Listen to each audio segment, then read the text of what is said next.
Good evening, and thank you for joining us on this Friday night. Tonight, the Big Apple is a big mess, and tens of millions of Americans are experiencing torrential rain and record flooding. Heavy downpours are expected to continue through the night and into Saturday in the Northeast, with remnants of Tropical Storm Ophelia lingering. Large parts of the nation's most populous city, New York, were paralyzed today. Subway lines turned into waterfalls, and buses looked more like boats.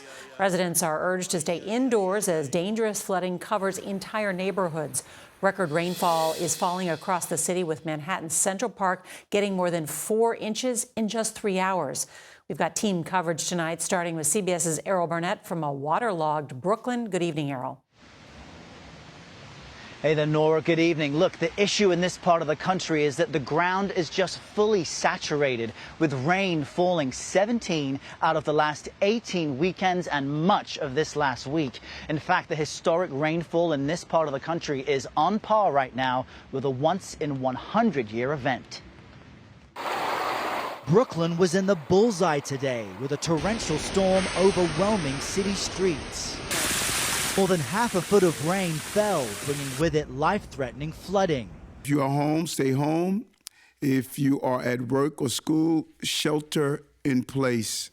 Those floods made travel treacherous. Countless drivers were stuck when the water overtook busy highways. One driver seen with their legs out the window. CBS's Carolyn Gussoff is also in the flood zone. Streets like this one flooded out, cars stranded. Officials are urging folks not to go out on foot or by car tonight. Many will be staying home out of necessity, drying out flooded basements and garages. Commuters also navigated waterlogged trains and stations. Almost every New York City subway line suspended or delayed. Cancellations also on commuter lines and Amtrak. Floodwaters overtook buses and this terminal at LaGuardia Airport, where almost a quarter of flights were canceled. JFK Airport seeing its wettest day on record, at least 8 inches of rain. Back in Brooklyn, parents rushed through the danger to pick up their middle school children early. There's a big flood downstairs in the basement. There's chaotic in auditorium. In Flatbush, one of the hardest hit neighborhoods in Brooklyn, Michael Earls showed his flooded basement. We had a similar one last year, and then this is by far the worst. Where ankle-deep water swept in, leaving this brown sewage. When you see the images of the flooding, I would imagine there's a certain sense of panic as well.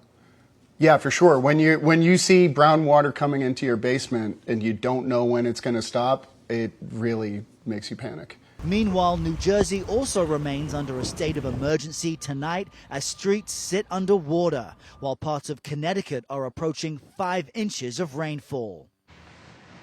And the rain just picked up again. The Grand Army Plaza subway station behind me remains closed tonight after it was flooded. I'm seeing plenty of confused commuters all around me. The mayor, the governor, and the Mass Transit Authority advise everyone to just use extra caution getting anywhere. Nora? A miserable Friday night for so many, Errol Barnett. Thank you.